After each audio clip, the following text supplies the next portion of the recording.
But it's okay. I'm It's glad. okay. Everything's okay. Nobody cried. Welcome once again to Chill Filter, the podcast where we drink whiskey so you don't have to, but you probably should. You probably are, and that's why we like you.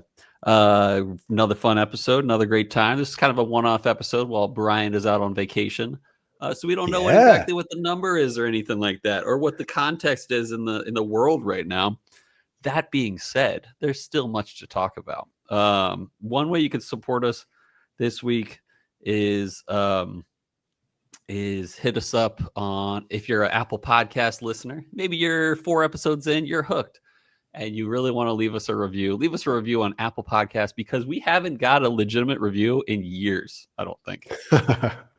So we can take a review. I don't know if it's going to make any difference, but we'll take your review if you're willing to put in a few words. So we'll take that. That would be one way to support us this week. So, and you know what I heard is it doesn't even matter like words wise in the review. Just like, toss us a little 5-star action. Apparently that's what we're into that.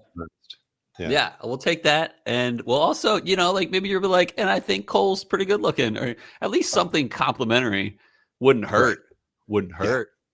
Yeah. If you give us 5 stars, we will give you 5 stars as well. Yeah, we'll give you 5. You ever hear of a 5-star when you were a kid?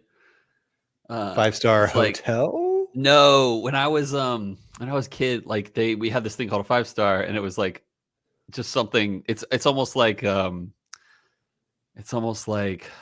what's a good example? Like it's a abuse, a physical abuse, but it's not like actually abuse. It's just a bunch of kids messing around. But it's when you like are shirtless and you take a slap on the back of like the center of your back with all your fingers, and the goal is to be such a nice slap that it leaves a red hand outline on your back, and that was what we called a 5-star growing up. So, oh man, I feel like I always had like a sensitive back. Like my brother used to smack me on the back like that, and it would hurt, man. Yeah, it like, stings. I don't know if it hurts that much for everybody else, but man, it would hurt so bad. That's funny. I heard it also called a slap back, but I kind of like 5-star a little more. 5-star, yeah. So, there's a little. We won't, listeners, give you a 5-star. Yeah, we'll just give you 5 stars. You know what I'm saying? Yeah, the next time we're in person, we'll give you a 5-star. Yeah. Or just a really nice high five, like a Bryce Marita level high five, and he gives good high fives. Yeah, that's saying something. Yeah. Oh, speaking of people like Bryce Marita and Ben Klepsig and such, we are narrowing in on a very good possibility of a September meetup in Madison, Wisconsin. We've been talking to Driftless Glen out in Baraboo, and it's looking to become much more real to do a barrel pick with them this year. We're not like fully solid on everything yet, but if you want to consider maybe joining us, keep open the middle of September. That's all I'm going to say right now.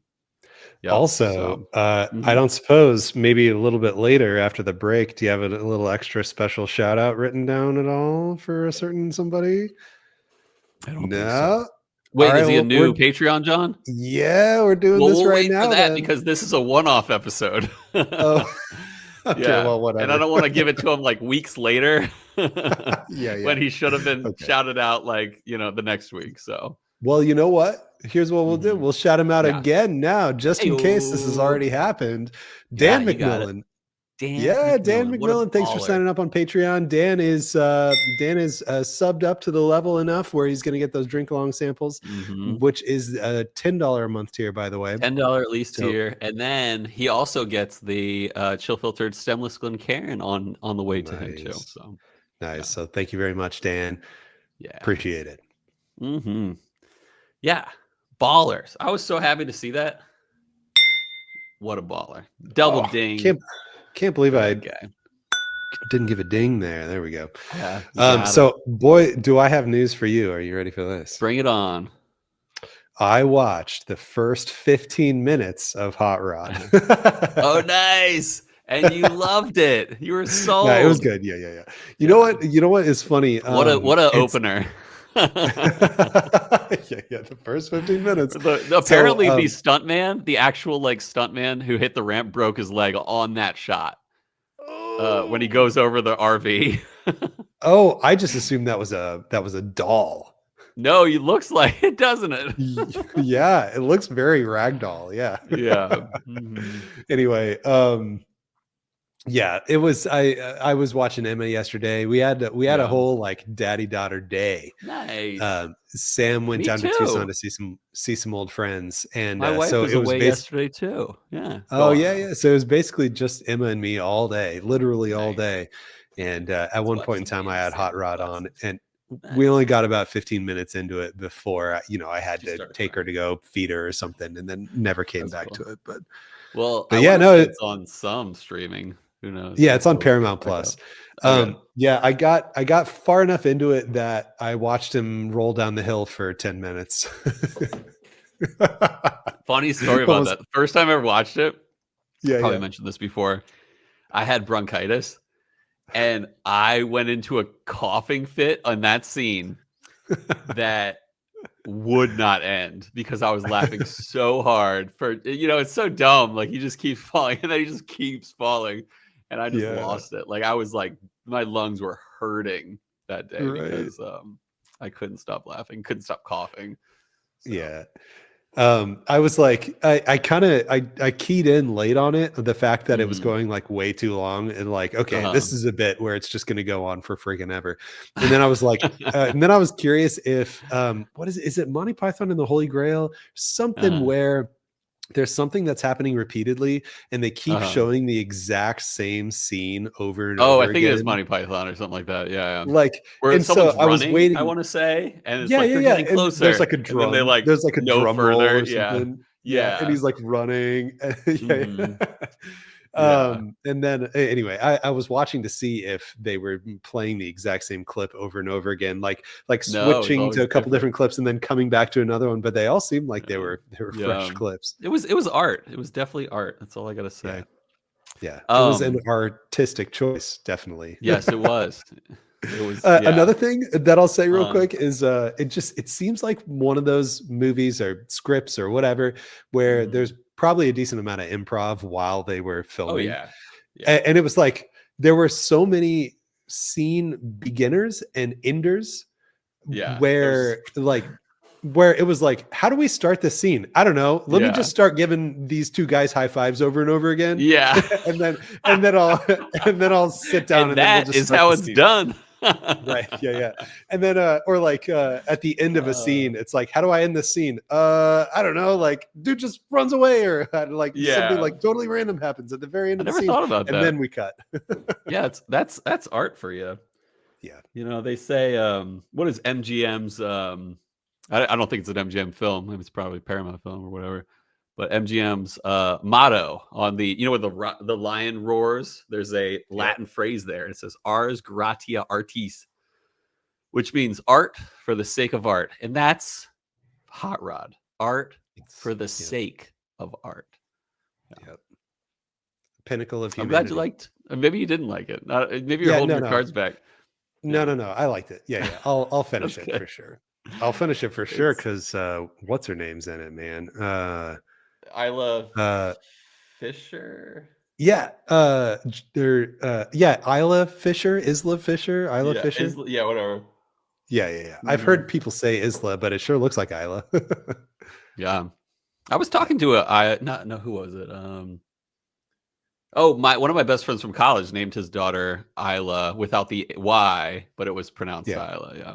Did I ever tell you that was a middle name contender for Emma? Oh, nice. What's Emma's middle name again?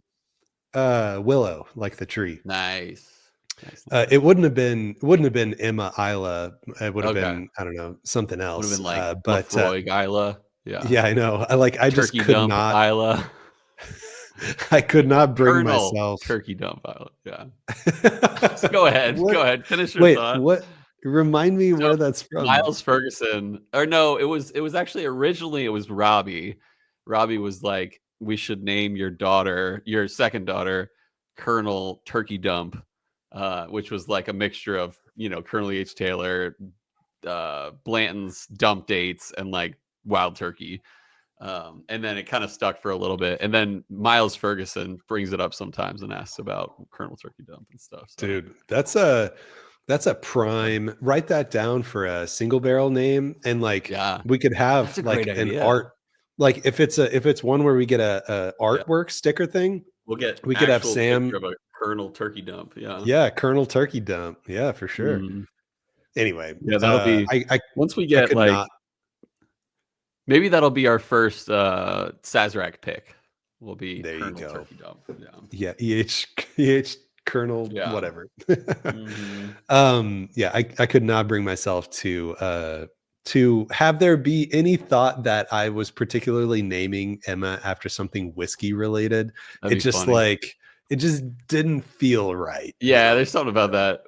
Robbie named Judy. One of his daughters is Juniper, and we're like, so like gin, right? And he's like, kinda, or something. Maybe I'm wrong. Maybe Robbie's gonna be like, no. But I recommended that they name one of them Rye, and apparently it was a contender for a little bit. For a girl name. Yeah, that's cool. So nice. But it's probably best that he didn't. I got to talk to him this week. We had a 15-minute combo. He's doing great. He's actually doing very well. And so he's going to Spain soon. Heyo. Wow. In June, I want to say. So good on you, Robbie. Yeah, good anything on you, Chelsea. Anything to not go to Virginia. Yeah, anywhere. Yeah, exactly. Anywhere but Virginia. That stings just a little bit. Virginia's on the way to Spain. Did you tell him that? It is this time. Yeah. So I should tell him, dude, like you went my direction and you didn't stop by. Yeah. So what are you entry buzzing on? Yes. I looked up the mash bill of, did we say what we're drinking today? Yeah, you could say it. Am I spoilers? We're drinking this Rabbit Hole Heigold single barrel cast strength here. Heigold? I don't know. That's what I would have said. I'm gonna like stick with K Heigold. for neighbor. You can stick with like Heigold. I before E except after C, which sounds like A, like neighbor and way, or weekends and holidays and all throughout May. And you'll always be wrong no matter what you say. I've never heard the weekends and holidays through May part. I think that might just be a Brian Regan joint right there. But it's I don't even know. I don't even remember who that is. He's a comedian who's really plays the dumb guy really well. Okay. He's the guy that's like does the Little League thing. I don't know if you ever heard it, where he's like, all right, how many outs are there, Brian? He's like, yeah. It's just like, and they're like, good eye, Brian, when he's at bat, and he's like, you too. I just Googled him. I see his face. Yeah, he looks familiar. Yeah, he's fun. He plays the dumb guy perfectly. Yeah. Nice. So what am I entry buzzing on? I saw that it was like 20% rye or something like that. Mm-hmm. So I wanted to go pretty high rye. And pretty similar proof and everything. So I ended up landing on a Four Roses OE single barrel OESQ. That's the higher rye, right? No, OE is the 35 is the 35% is the higher rye. Yeah. Correct. So this Four Roses is 20% rye. So the Rabbit Hole must be 25. It's about 25 is what I read. Okay. Yeah. Mm-hmm. So anyway, close-ish in rye, close-ish in proof. So yeah. It's malted rye. Oh, Heigold. I'm having a visit from good old Buddy Boy here. Maybe Buddy Boy needs a podcast appearance here, and this might be the last one. Show him off. A little grim here. Yeah, right, I like his gray look. Say hi to everybody, buddy.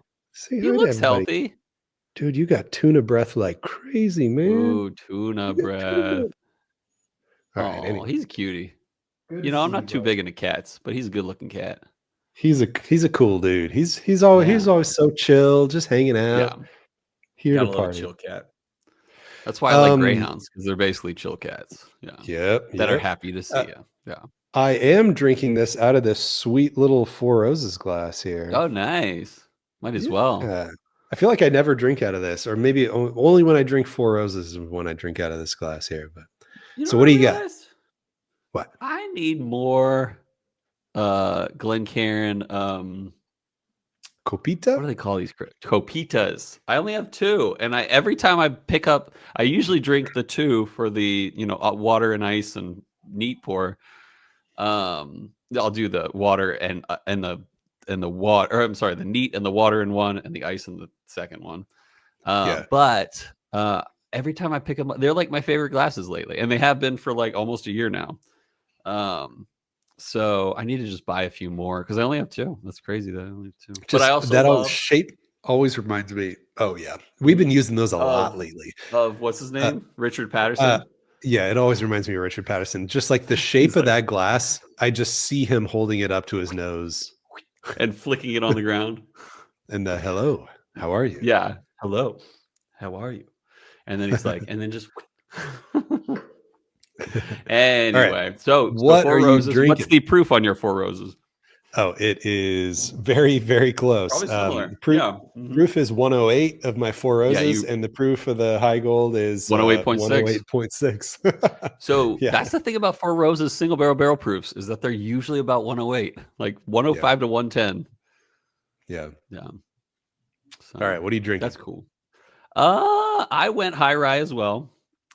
This one is still unknown, this high rye mash bill. But I went a little higher on the proof too. I went a 130, 132.2. Land straight from the barrel. Land straight from the barrel. Hey! Guessed it. Grenade. Nice. Yeah, good clues. Good clues to you. Okay. Yeah. So, anything else before we get into it? You had a story. Yeah, you had a fun story, and I'll lead you up to it. So we were talking before this about Topo Chico and ranch water cocktails, and you're like, I know Rangpur cocktails, and then we went into this rabbit hole that Rangpur was not Rampur, the Indian whiskey. It is a type / cocktail of gin, but type of Tanqueray. And then we went into you accidentally getting this woman drunk, and then I'll let you do the rest. Yeah. I mean, it's an old story. See just how much I can embellish this here a little bit. How old were you, first of all? No, well, this was probably like 4 years ago, maybe. Okay, gotcha. Yeah, so I have a reputation for making very strong cocktails. Me too. I do too. And because I take it very seriously, and I want it to be the recipe. Delicious and a good sipper and very traditional cocktail style. Mm-hmm. And so it was like a New Year's Eve, and a bunch of people were over, and I made French 75s. Since we were talking about gin, I was talking about how I made French 75s, and somebody indulged a little too much on those, and had a great New Year's Eve throwing up in a toilet. Oh, it was not Sam, by the way, to be clear. This was a friend of ours who overindulged on the French 75s. But that wasn't the only time that I got her good on that. Jenny, I'm just making up a name for the sake of relatability. Jenny, don't do it again. Yeah, we'll go with Jenny. So we went on a group ski trip. And honestly, even by this point, I probably had the reputation of making strong cocktails. Yeah. And so I brought stuff to make margaritas. I gotcha. And it wasn't I make a strong margarita too. Yeah, I know, right? Go on. Nothing. Wait, do you remember your recipe? Oh, it's been so long. Don't worry about it then. I think I do 2 tequila to 1 lime juice to maybe a little less than 1 triple sec, or not triple, but like Cointreau. Cointreau. Yeah, either way, yeah. Mm-hmm. And then I for extra sugar, because I love delicious stuff, I'll do prickly pear syrup too. Maybe about a half. Welcome to the Southwest. Mine might even be stronger. Get this: 3 parts tequila, 2 parts triple sec type, Cointreau or whatever. 1 part lime, 1 part sugar or agave or something like that. Yeah. Yeah, And definitely so it's like 5-2 on the liquor versus non-liquor. So it's my in-laws are like hoo whenever I serve them that. Yeah, but go on. So you made a strong margarita. Yeah. Definitely really love agave syrup and margaritas too. Totally. So and I didn't, it was a road trip, so I didn't want to bring, all the like raw ingredients. So I did get some pre-mixed stuff. Okay. So I'm whipping up But margaritas. You don't just take pre-mix. You got to add more tequila to it, So So Go on. People are drinking the margaritas and they're like, this Jenny in particular, Jenny. she was like, man, this is hitting me real hard. Like, what'd you put in this? And I went to check what was going on.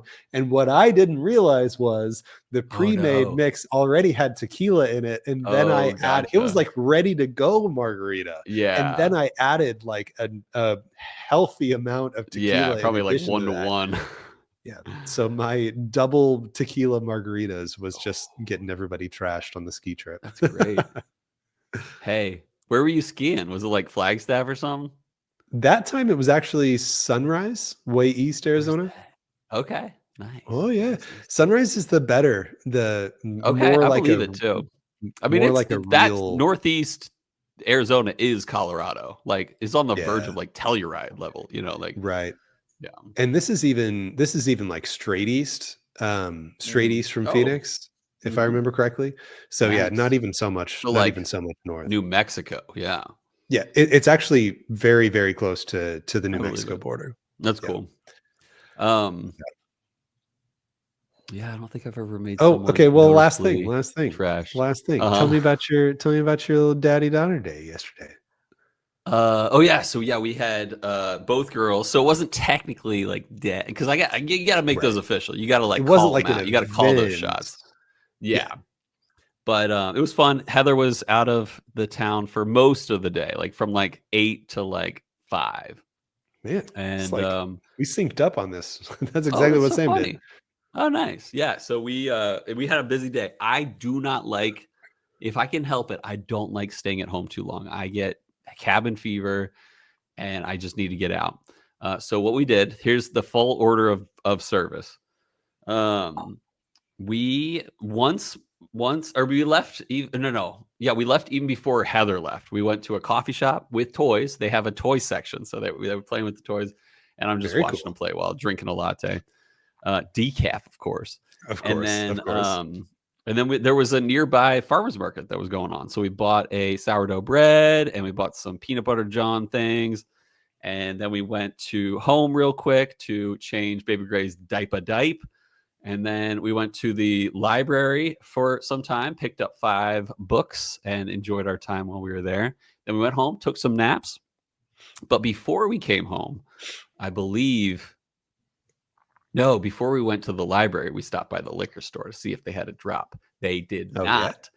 After nap time, we went to Beck's, one of Beck's best friends, twins' birthday party. And so we went in that, and they love Beck and we love them because we're like, it's kind of cool once your kids get old enough that they like have organic best friends. And it's kind of fun to see, like, they were like, we only invited 2 or 3. What's that? Organic or YouTube. Yeah. Everyone say organic in the comments. Yeah, exactly. But like when like they only invited 2 or 3 and only 2 were able to come, school friends, and Beck was like the number 1 choice. So I was like stoked that my daughter was, twins' best friends. The funny thing about Beck and them is Beck doesn't know who she's talking to. She just knows it's one of the twins because they're just identical. That's so great. Yeah. And then after that, we went home. But before we got home, we stopped by there's in our neighborhood. We have like a nice neighborhood. We're not the nicest house in our neighborhood, but there are some nice houses in our neighborhood. And one had an open house for like going on sale or, like putting up for whatever. And so we're like, let's check it out, girls. So they had 3 stories, 4,800 square feet. And and unfinished basement on top of those 3, or on bottom of those 3 stories. And it was so nice. And I was like, dude, this is like where you start dreaming about like what your life could be, but it's unreasonable because the price was a little outside our range. But maybe one day. How much was it? It was like $850 plus, I want to say. Asking price. Yeah.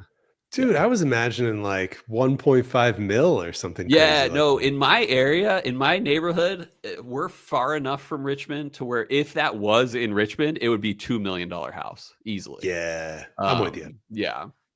But that's the nice thing about where I live. We're 20 minutes from Richmond and we pay a little bit less, but we get a little bit more. So yeah, that's how ours is too. If our house was in Scottsdale, it'd be twice as much. Easily. Dude, if I moved back to Phoenix, I would want to probably live around where you are.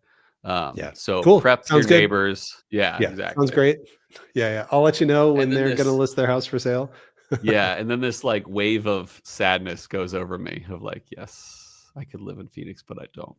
But it's okay. It's okay. It's great. Everything's great. Everything's great. And for that, we'll send it to break because Cole's not going to cry. And we'll be right back and we'll talk about Rabbit Hole and we'll talk about Heigold. Heyo. And anything else before we go to break? Nah. Okay, cool. That's cool. And we'll send it to break right now.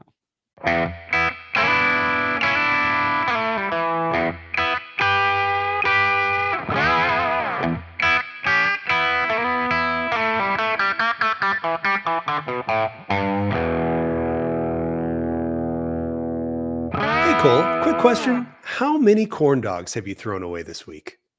At least 12. I eat them. I toss them. It's the circle of life, Brian.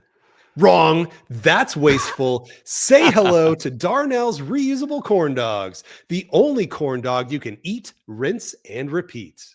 Wait. Rinse, repeat? Are we eating these things or showering with them? Both. Each Darnell's dog is made with our patented, chewable, but not edible, but kind of edible polymer blend. Lick the flavor off, give it a quick rinse in the sink, and it's good as new. So it's like a corn dog, but eternal? Immortal meat on a stick, my friend. They even sell corn dog conditioner to keep that crispy coating looking fresh. And do I dare ask what this stick is made of? Bamboo or sadness. Okay. They're testing both. Darnell's reusable corn dogs, because landfill corn dogs are so last century.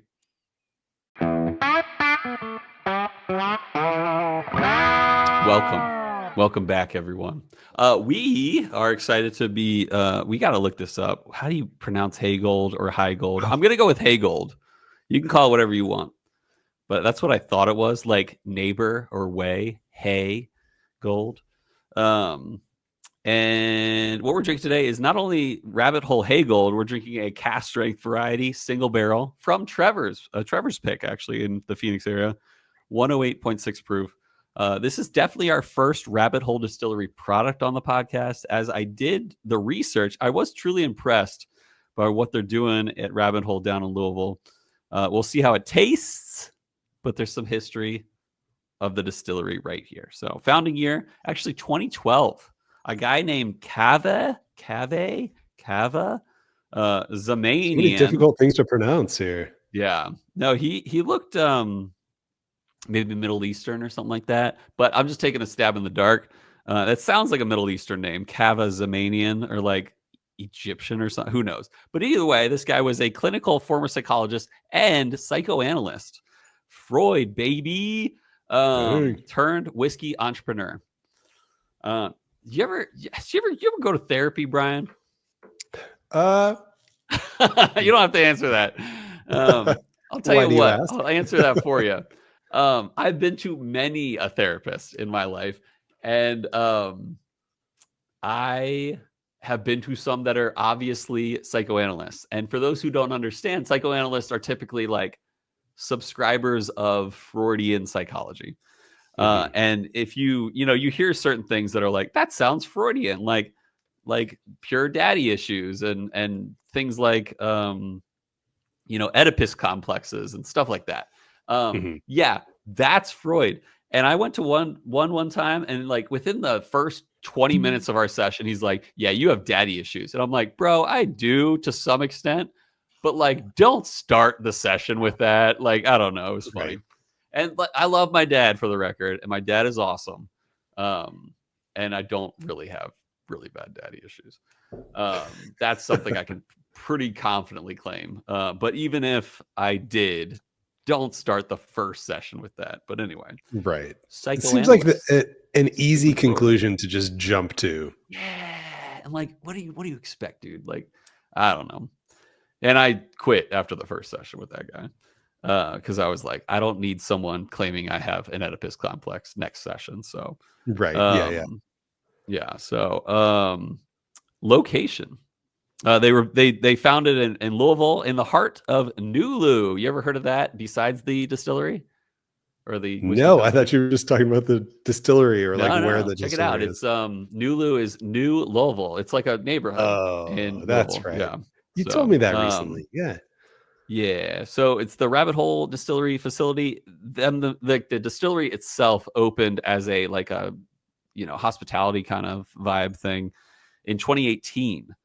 And it's pretty cool. It's a modern kind of glass fronted building designed as, a tourism friendly urban distillery, which I thought was kind of cool. The founder, as I mentioned, is Kava Zamanian, was inspired by his wife, Heather. Hey, I got a wife, Heather, who was originally a Louisville native. And he started to grow in his passion for bourbon, and he wanted to start making his own. So, but then after only 1 year after they made it a, actual like store, not storefront, but like a tourism friendly distillery, 2019, Rabbit Hole was acquired by Pernod. When we asked Homeboy last week, we asked Bo last week, we're like, what does Pernod own anyway in the US space? And apparently they own Rabbit Hole these days, but they also own Jameson, Glenlivet, stuff like that. But though it continues to operate with Zamanian as CEO and he maintains creative control over its distillation, blending, and releases. But good for him. I wonder what it sold for. They started to seek a creative, innovative, modern expression of American whiskey while honoring Kentucky's distilling heritage. And the cool thing I'm going to get to in a moment is after this point, but his goal was to bring creativity, transparency, and unique mash bills to an industry historically dominated by a handful of legacy brands. So here's the quiz for you today, Brian. Is Rabbit Hole a sourced whiskey company? Is it a completely non-sourced, or is it a mixture of the two? What do you think? Okay, here's what I'm going to go with. I know that it's not completely sourced.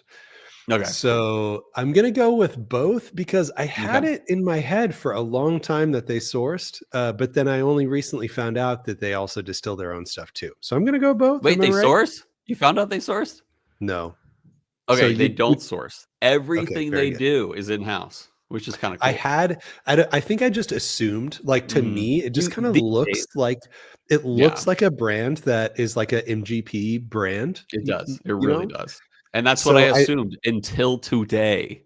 Yeah. Exactly. That was me about 2 months ago when I found out about this.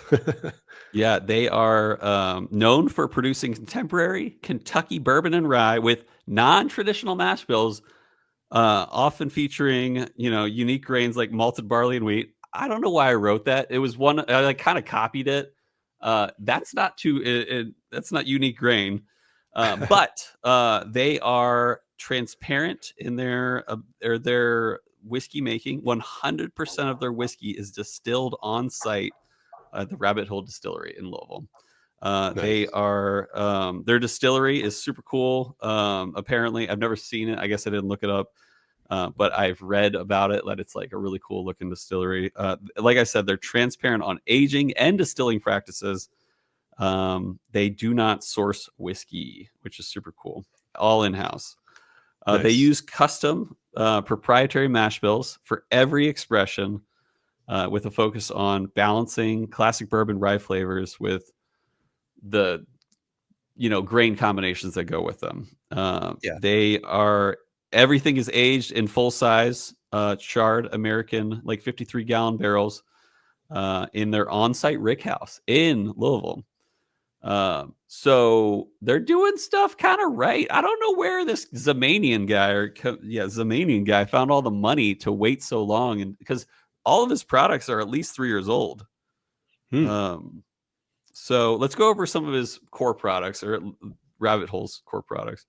Do you think Rabbit Hole probably had to do with a little nod to psychology?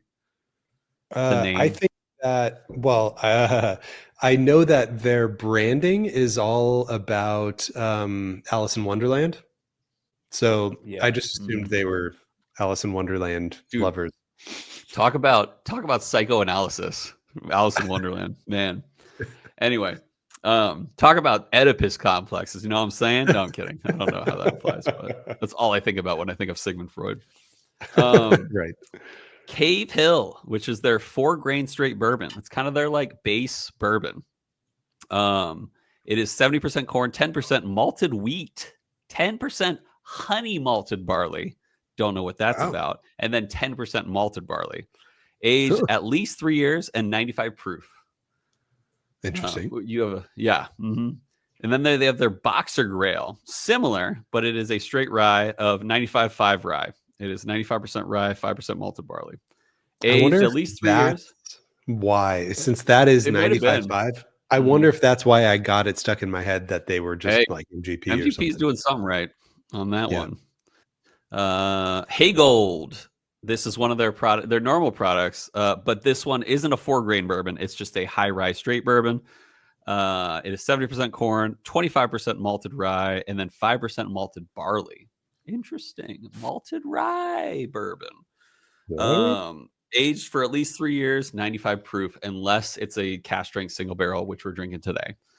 Derringer. I want to say that's how to pronounce it. Ringer. Is a straight bourbon finished in Pedro Jimenez sherry cask. That's right. Pedro Jimenez with an X. 68% corn, 18% wheat. So a wheated PX finish bourbon. 14% malty bees. Aged over 3 years. Finished in, like I said, Pedro Jimenez sherry cask. 93 proof in general. Before I get to what we're drinking today, what sets them apart is, like I said, they're non-sourced, fully in-house distillation, and that's kind of hard to do in these days. You look at some even good brands like Nulu or Barrel, and they're not doing that. And so good on you, Rabbit Hole. Let's see how you taste, though. Consistently uses typically 4-grain or heavy malt mash bills. And, like I said before, they got a super cool looking distillery, which I still got to look up. But a lot of things pointed to like, hey, check out the distillery. It's super cool. What we're drinking today, Rabbit Hole Heigold cask strength single barrel bourbon, 108.6 proof. This is their high rye straight Kentucky bourbon, but at cask strength, like I said. We can assume it's over 3 years, but there is no age statement given on this bottle. And like I said, it is a Trevor's pick from 2023. So keep in mind, it is a high rye, but the 25% rye is malted rye, which might change things up from your average like four roses type rye. So let's get to it. Total wine price, typically for the cask strength, is around 80 to 100. That's what I saw online. Nice. Yeah, I received this as a gift, not from Rabbit Hole. Gift. No, I'm kidding. This is not a sponsored episode here, but this was a baby congratulations gift from a friend. And I mean, what do you buy the whiskey guy who has a bunch of whiskey already? It's so hard. Like, this was the conclusion that they came to, which is a great conclusion, by the way, of like, this is interesting, but he surely wouldn't have bought this for himself.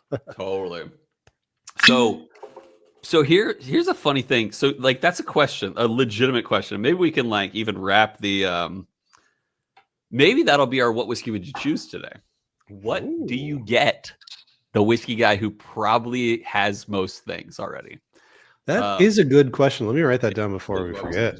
So, but before I say that, one time when I lived in Colorado, I had my honey hole, and we frequented, my friend and Trevor and I, we frequented and we was patronized said honey hole very much. We spent typically between me and him per month, we spent a few $100 every month, like each. And we were always known by the liquor store. This was about 2015 time. And that's how we basically got a bottle of William LaRue Weller, Eagle Rare 17, and Pappy 15 that year, because we were their top peeps. And but what was funny was that Heather knew that was my honey hole, and for my birthday, she went to them and said, "Hey, I'm Cole's husband," or not husband. She's everyone's gonna laugh at that. I'm Cole's wife. And he's like, "Okay, I'll get you something that I know he hasn't gotten yet, but I know he would like." So at that time, it was the 2014 Michter's Toasted. It was the first release of Michter's Toasted Bourbon. Oh, very cool. Phenomenal. So good. And I love that.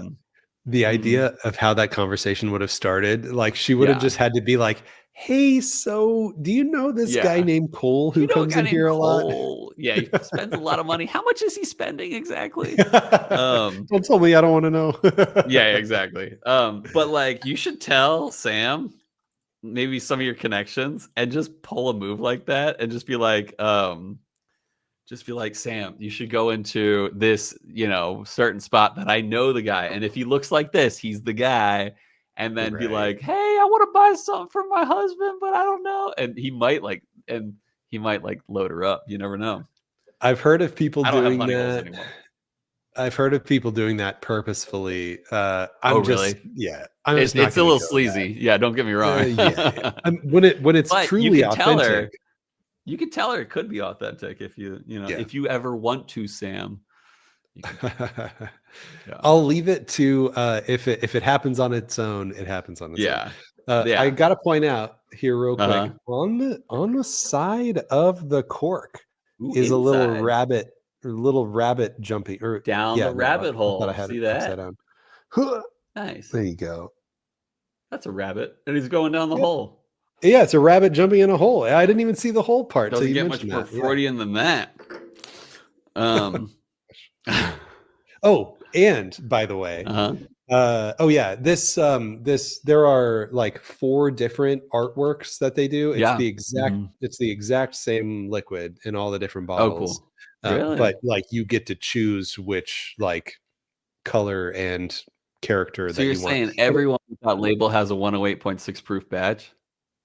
So like Trevor's goes and Trevor's buys a single barrel. When they bottle Trevor's single barrel, all the like Trevor's gets like 40 of that bottle type, 40 of that bottle type, 40 of that bottle type, and 40 of that bottle type, and that's the whole single barrel. Yeah. Oh, I gotcha. And I believe they use a different artist every year. Yep. And that's a good point. Did you say all that? No, I didn't. Okay, I was like, whoo. No, so I was half listening to you earlier. I can explain why, but they use a different artist every year to just come up with these unique. What's the down the rabbit hole? Alice in Wonderland ideas of characters. I was half listening to you earlier at the beginning of your history because I found the Rabbit Hole YouTube channel and I was like skimming videos trying to find someone from Rabbit Hole say the word of this. And I think this is the founder guy, or if he's not the founder, he's the master distiller. And he totally said Heigold. Dang it. Heigold. Heigold it is. Sorry, Rabbit Hole. Glad we got it figured out at least. Yeah, exactly. So on the nose, it was a little strong at first nose, alcohol percentage wise. But I did get this like nose finish, like the fading nose notes. was very strong maraschino, like the synthetic maraschino cherry note, which I dig. I love that note. Yeah. I think that rye really comes through on the nose. As I'm nosing now, I'm getting, it's not spicy. It's not like I'm nosing Alberta Premium Cask Strength or something. Totally. But you get a good rye grain here that's balanced a lot with kind of some syrupy brown sugar sweetness too. So I think I get some fruity brown sugary stuff in balance with rye. Yeah. Okay, I'm going to talk about the palate while you sip. This is a very interesting palate. Not bad. Wish it were better, but not bad. What I'll say is this: oak, and a well balanced oak, almost like pleasant chocolatey oak for a little bit. Those cherries are there. They are not as well rounded as a Buffalo Trace product cherries, but they're there and they're good. But my only complaint is like it's a little light on the flavor. It's good. So what is it? But it's not. I wish it were just a bit less watery. Is the only thing. It's a little thicker. Yeah. Yeah, I need it to be thicker in my mouth. There you go.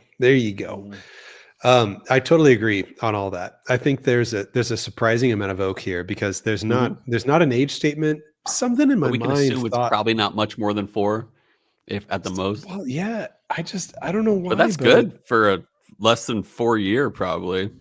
Yeah, reentry buzz. I would have guessed this is like 7.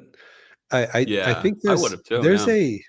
There's something about this that reminds me of like Eagle Rare, that like the amount of oak here and almost the amount of cherry here, just it reminds me of a nice easygoing pour. I'm actually really excited for the water pour on this. Yeah, because if I proof this down a bit, if the oak and cherry shines through, it's gonna be really nice. But all in all, this bottle surprised me big time. And actually, I just nosed again, like just now. I'm getting like a bubblegum thing on the nose now too. Ooh, I think there's plenty too. Good balance. There's plenty about this that is a nice sugary sweet with a good amount of oak and a good amount of rye spice. I think this is just like a good pour all around. I agree. That watery note is there for sure, but everything else is like impressive. Even like you said, the age does not seem less than 4. I would guess like 6, 7 probably on the age. Totally. The only problem is like it almost tastes like it's on the flavor kind of side as opposed to the proof kind of side. It tastes like it's like an 85 proof or 86 proof or something like that. It's totally like it's good, yeah. The way that it is delicate and the way that it does not assault your taste buds with flavor or proof does make it drink like a 90 proof whiskey. I totally agree. I almost think, I might be wrong, I'm gonna go for another. This might be better with a few drops of water. Like the wateriness might have improved. That's what I wanted to hear. A few drops of water. Yeah. I'm going to go with that. I'm actually going to say that it is better with a few drops of water. It actually like makes it less watery. I'll dig it. Yeah. A little more oak, a little more spice with a couple drops of water. I think I'm going to go crazy and add even a couple more drops of water just to see how we're trending in a certain direction here. I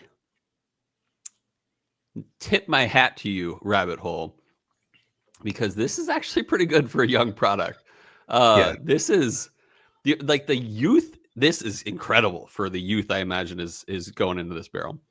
For the price, maybe not worth 100 yet. But this is very impressive for a craft whiskey, distilled 100%, made, mashed, distilled, aged, all in house. If you're watching Cava, Zamanian, pick one and go with it. We're impressed. We're impressed, man. Keep this up. Like I said, a little watery, but better with water.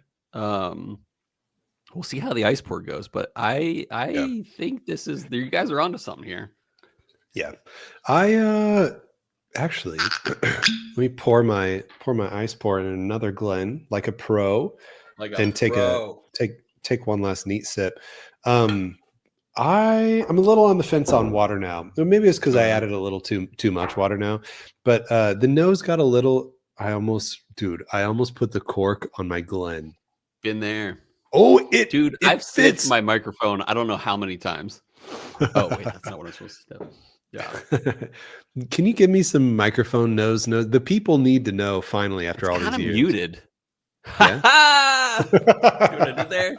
Boom. Yeah. I think the water pour right there. That was yeah. The water pour, once I added enough water, the nose kind of started to get a little minerality. It lost all the cherry and stuff. Like mineral water, like Topo Chico. Hey yo, anyway. If anyone's getting minerality, it should be you today. Yeah. Mm-hmm. Although the minerality kind of proves neutrality on something like Topo Chico, because you know how they do that, right? Like basically, like carbonated water is not tasteless. Like pure distilled carbonated water, it has a tinge to it because it's basically like, so carbonated water is, in chemistry terms, is one, carbonated water, but it's also like dissolved or carbonation or dissolved carbon dioxide in water, which is also known as carbonic acid, which is a very light acid. So that can affect your taste. So when they throw in some, Topo Chico minerals from the source in wherever Mexico, they try to go more so for neutral flavor as opposed to carbonic acid flavor. So that's a lesson in chemistry today. I did know soda water is slightly acidic, but I didn't know why. Carbonic acid. So if you like combine like the H2O with the CO2, it like basically turns into something called carbonic acid.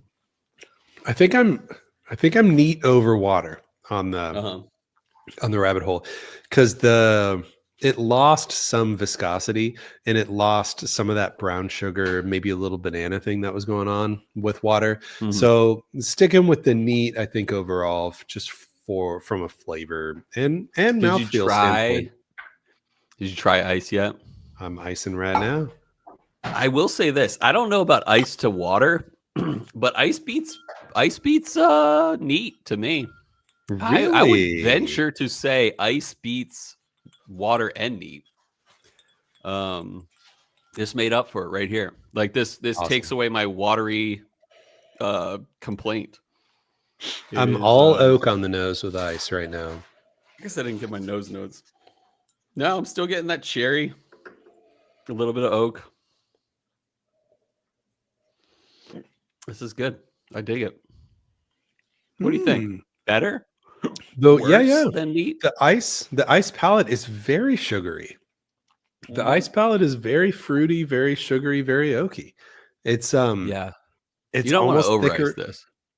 Yeah, it's almost in your mouth. Thicker with ice. Yeah. Okay, cool. Crazy. Yeah, I'm gonna go with ice pour is the best for this one.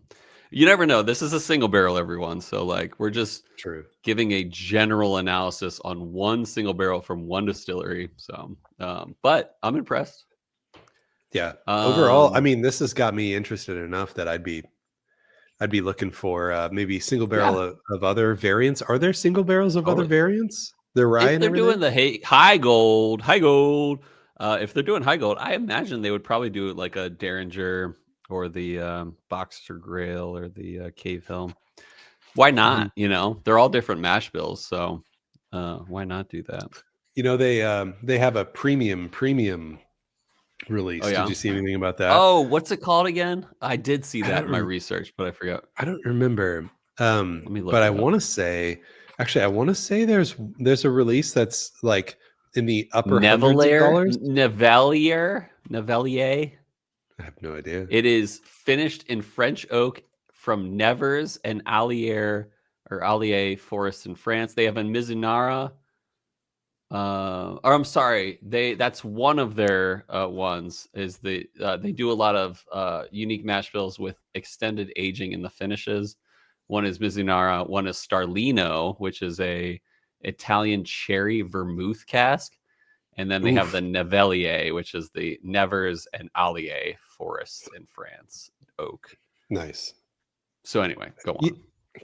I mean, very curated here. Like they've clearly like targeted very specific regions of things. Like I wonder how much of a nerd their like master distiller or owner founder is. Zamanian. Dude, he's a nerd, I can tell you. Like he's a Freudian nerd. Whoever the person is that's saying, I want to go get casks from this region of France or whatever, like that's the guy that we need on the podcast. My man. Yeah. No, I bet it's the founder. Although I don't know if he's the master distiller, but he's still the dude. He's the CEO at least. So he's doing good things out in Nulu. What? I have a good rating for this one, especially after sipping it with some ice. I give this an 8.9, A minus. A minus B plus. Yeah, it's good. I think I'm with you. I think I'm with you on the B plus. Maybe a little bit of that comes from the surprise of how good this was, because my mental expectations, like there is zero hype about Rabbit Hole. No one is out there talking about how good Rabbit Hole is. You got to go pick up some Rabbit Hole. So it wasn't in my mind at all. I don't already have some predisposed opinion about Rabbit Hole. So going into this, I had very tempered expectations, and it punched well above my expectations. 100%. So I guess what? The thing that I can say for sure on this is this is a fantastic gift to give someone who probably wouldn't have bought this for themselves, who's interested in whiskey. But that's not going to be your answer on our next segment, or our second next segment, is it? Right. Well, I don't know. Maybe I deserve to get to say this as my answer. You do. Anyway, so like B minus C plus is like more pros than cons. This is absolutely better than that. So working my way up, I believe that this is well above average, clearly stands out, which is a B, and I'm going to give it the plus because of that exceeding expectations that it gets. So it's a B plus from me on this. I think it's a very good whiskey that's going to stand out. You'll see this on your shelf and you'll say, oh yeah, I remember how much that impressed me. Like you'll remember this pour for sure. Yeah, absolutely. So yeah, I definitely recommend pick one up. Cask strength. Who knows? Maybe the fact that we added so much water from ice, maybe that's like how good the standard release is at 95 proof or whatever it was. True, I have no idea.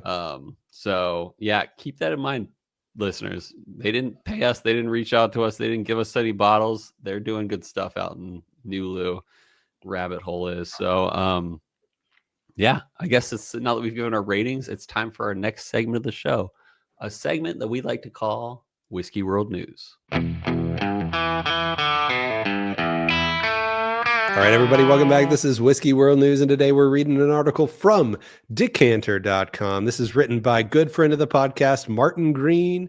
Green says, Old Rip Van Winkle sets a new auction record for American whiskey. This limited edition bottle of Old Rip Van Winkle bourbon fetched a record $125,000 at a high-profile every time. Sotheby's auction.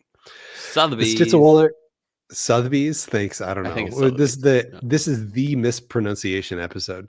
The Steitzel Wheeler Distillery created the did that go over your head? Wheeler.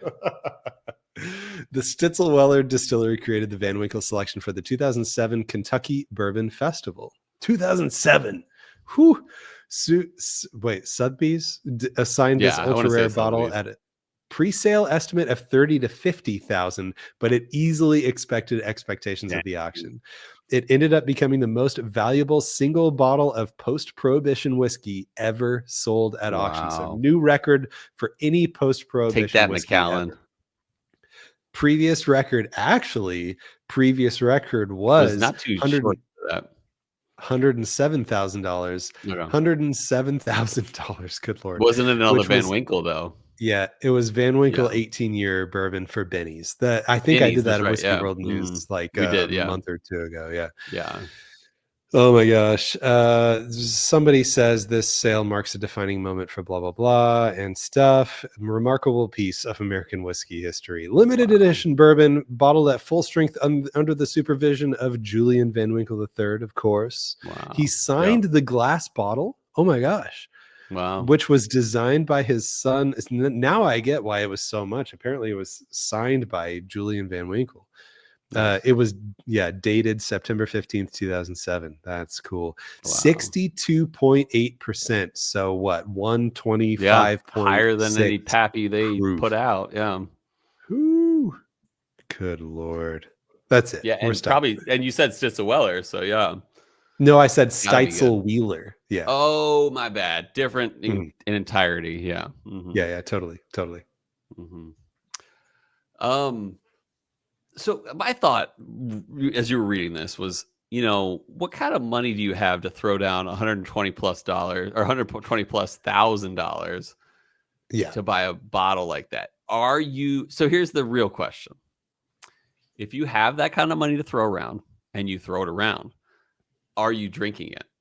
No one's drinking it. Yeah, it's probably, dude, but I bet there's one dude out there that has $1 billion where, like with $1 billion, you're talking about like 1.005% of your wealth you threw down on this bottle. Yeah. And not even that, 0.001% of your wealth is put down on this. No, I want to say it's 0.0001% of your wealth is put down on this bottle. So it's chump change.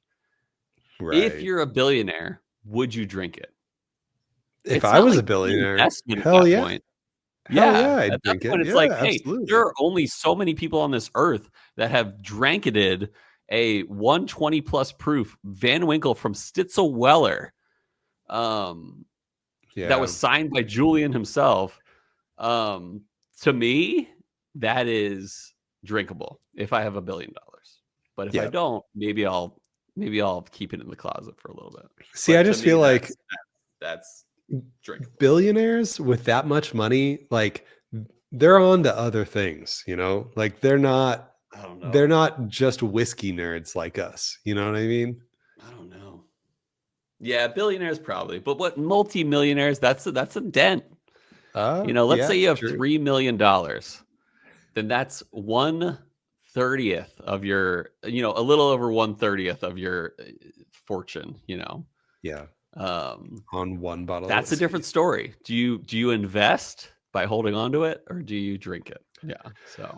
So it's difficult for me because I don't have any interest on buying investments of whiskey. Yeah. You know what I mean? 100%. Like I have no desire. $3 Well, yes, but at the same time, like there are bottles that are obtainable by my means that I could invest in if I really wanted to. You're definitely not invest. That guy. But I just don't have any interest in doing that at all. You are not a Fondia hold on to a bottle kind of guy. That is true. Even me, if I happen to, I would never pay for that much for a bottle of whiskey. But like the bottles that I have, it's not like I want to invest them. But it's a different story of why I'd hold on to them. That's for sure. But like it's an emotional out of my way to buy that bottle and somehow could have afforded it, I would drink it. I'll tell you that. Yeah. I would not hold on to that to resell it for more or something like that. Yes, but what occasion would it require for you to the birth of my firstborn grandchild or something like that? Like there you go. Yeah, grandchild. That's good. Yeah. That bottle's sat around long enough. It can sit around a little longer. Yeah, just a few more years. Yeah. So give it Beck's almost 4 now. Give it a 20 plus years or so, and we'll enjoy it. Yeah. Nice. Sounds good to me. Call me up. I'll be there at a moment's notice. You'll fly out for that one. Yes, I will. Yeah. All right, let's scoot into Whiskey World News here. Or no, what whiskey would you choose? Yep. boot scooting into what whiskey would you choose? All right, we've got a question for you. Last week, 2 weeks ago, maybe. I don't know. Mm-hmm. The question was, what would you wait in line longer for? Which of these choices? Before you finish, did Instagram like ditch our story or something like that? Did something happen? Because I was looking into the archive and it was like not available for just that story. And I was like, did something happen? But I don't guess know. not if you're able to access it now. After the 24 hours concluded, I grabbed screenshots of it. So I've got them here. But then we're good. Yeah. We're good. Yeah, they're in the show notes. But anyway, what would you wait in line longer for of these choices? The choices were Michter's 10 bourbon, delicious. Nice. Assortment of Buffalo Trace stuff. Interesting. Somewhat results delicious. Here. There was also a third choice thrown in for no whiskey is worth standing in line for. I've never seen something like this before in results. All three tied, and I promise there were more than 3 votes. 33% to 33% to 33%. Wow. I've never seen anything like that. 33s across the board. And that's good. I like the even distribution here because there should be plenty of people who agree that no whiskey is worth waiting in line for. And there are people who love and are trying to collect the Buffalo Trace stuff. And there's people who appreciate Michter's 10 bourbon. So I like it. I like the split here, but it was an even split across the board. Okay. Do you agree? The answers. Are you surprised? I'm blown away that, especially that the third option, no whiskey is worth waiting in line for, got as good a vote as the other two. I'm impressed. I think, if you were to ask this question maybe 2 years ago, I don't think we would have gotten as many votes on the no whiskey is worth waiting in line for. But I think people are increasingly jaded these days. Yeah, that's a good point. So, and we'll see that in some of these answers. Oh, yeah, right. So I haven't even read through these yet. We got some write-ins, though. For what whiskey would you wait in line for? How long would you wait in line? And what would you wait for? We got varying answers here. Cody Clark 8080 says, we don't really have lines for allocations, but I've waited 30 minutes for Eagle Rare store picks. So that counts. That's a worthy wait. 30 minutes for an Eagle Rare store pick. Totally depends on the state, of course, I guess. Yeah. Canadian turtle friend Braska Testwasi, he says, I waited in line a little over 3 hours for my 2022 GTS. Worth it. And had a friend wait with me. So did you get 2 GTSs? Yeah. All right. Great question. Either way, he had a friend chilling with him in line, so that doesn't hurt. Yeah, I know. That's a win. That's a big win. So Whiskey Shaman says 2.5 hours for the Garrison Ladybird last year. I will say Texas is the land of waiting in line for whiskey. Oh, really? It seems like I've seen what Specs gets in Dallas. The specs in Dallas. It's absolutely insane. But even though their supply is increased because their revenue is gigantic in that store, the demand even further out exceeds the supply there. It's insane. People camp outside Specs for 2 days when the Pappy B-Tech drop is coming. Yeah, 2 days. Wow. But not Whiskey Shaman. He's 2.5 hours, which is good. Marco NEZ wrote in, he said, I have a job that doesn't allow me to wait in line for drops. Ooh, totally fair. Shut him down. Whiskey drinking panda, an actual panda waited at the Specs annual drop. Yeah, Joey T. Yeah. He said he got there 8 hours prior to opening for 10 allocated bottles, and Cole nicely zoomed in here on the bottles for me. We've got Bland's Gold. Yeah. Good. At least store 2 E.H. Taylors. Don't know if they're like barrel proofs. Yeah, go ahead. Bland's Gold store pick, by the way. Oh, didn't see that. Store pick. He's got a Michter's 10 bourbon. Or no, is that a rye? There's a stag barrel pick, a Weller full proof barrel pick, a barrel pick of single barrel barrel strength rye, or single barrel strength for roses. There looks like an Eagle Rare barrel pick back there, and a kosher bottle, and 2 Taylors, can't read further than what the Taylor bottles were, but yeah. Yeah, right. I really can't tell on those Taylors, but yeah. Anyway, so that is the Buffalo Trace assortment answer right there. I bet he's truly Whiskey got Drinking it. fans have voted for assortment of VT stuff. So we got Madtown Marketer Ben Klepsek. He said, never been in the know enough to know when to wait. I wonder what the Wisconsin scene is like, though. Yeah. From my Wisconsin experience, I never really waited either. I was always never in the know. Yeah. So maybe he's the same place. Interesting. Yeah. And lastly, Paul Clarkson, he said any Buffalo Trace antique collection. Not sure, Paul. Let us know. Yeah. Let us know though if you've waited in line. We want to know how long. But yeah, BTAC obviously. Yeah, we're waiting for BTAC. All right. Yep. What whiskey would you choose for this week? Yep. Remind us and remind me because I have no idea what I'm going to say. The guy that likely has had most things. Like, what do you get? The whiskey aficionado. Yeah. What kind of gift do you get him for under $100? Let's say. Have you thought of an answer yet? No, I'm still thinking about it. Should we revert to what my original whiskey would you choose is? I got it. I have one in mind, and I'll say it right now. If I was spending less than $100 on a whiskey that I bet they haven't had yet, it's gonna be Tin Cup 14 year. You can buy it on their website. Ships to most states. Is incredible for the proof, incredible for the price. But a lot of people haven't realized how good it is yet. So that's what I would get and hope they haven't had it yet. So that's what I'm gonna go with is I'm gonna go with an American single malt because I feel like a Del Bach perchance. Because that's like it fits as a gift from a Southwestern man. I'm not sure how well Del Bach. Basically, Marco and AZ. You're a Southwestern. Actually, man. You know what? Del Bach does ship almost nationwide. To most states, I will say a Del Bach distiller's cut because distiller's cuts are just about as good of a Del Bach product as you can get. Ode to Isla, if it's the right season and Ode to Isla is available, I recommend you get that.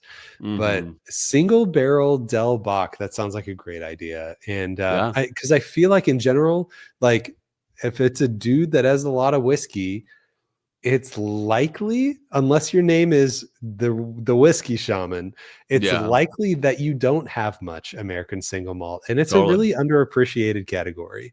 So I'll go with a whiskey Del Bach distiller's cut. They come out with 3 different ones a year, and they're usually pretty available. You can usually pick up the current one and the last one if you wanted to. The rate at which it sells out lags a little bit behind when they release the new ones.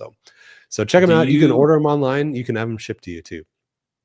So that's going to be an interesting matchup. I think you're going to win probably. But we'll see. Maybe some other people are Tin Cup fans out there.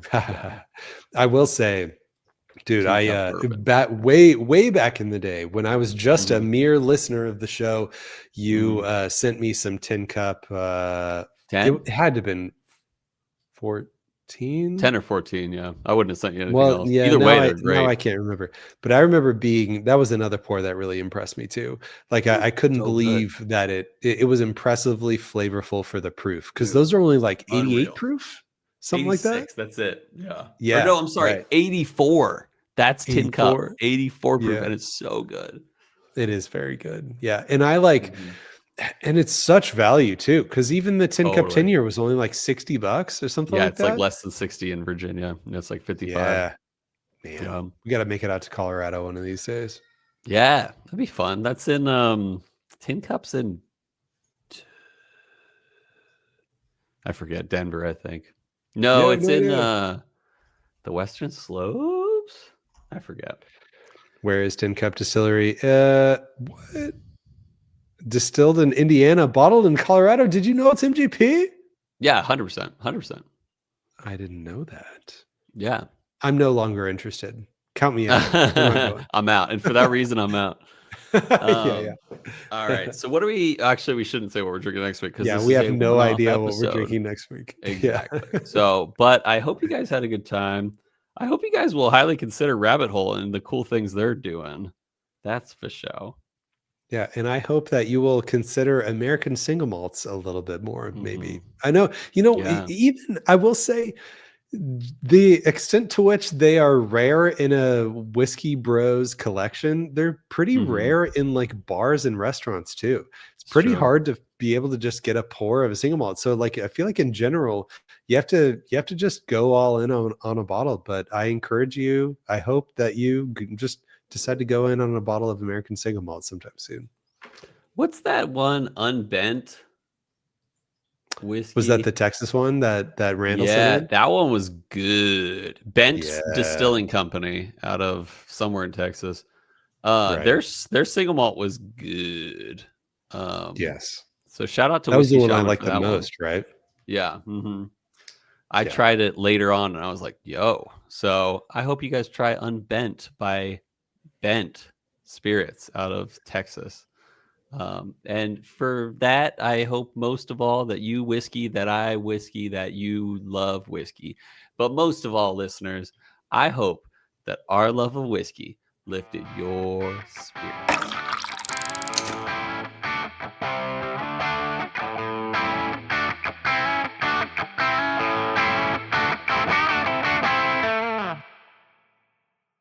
Hit me again, tube sock.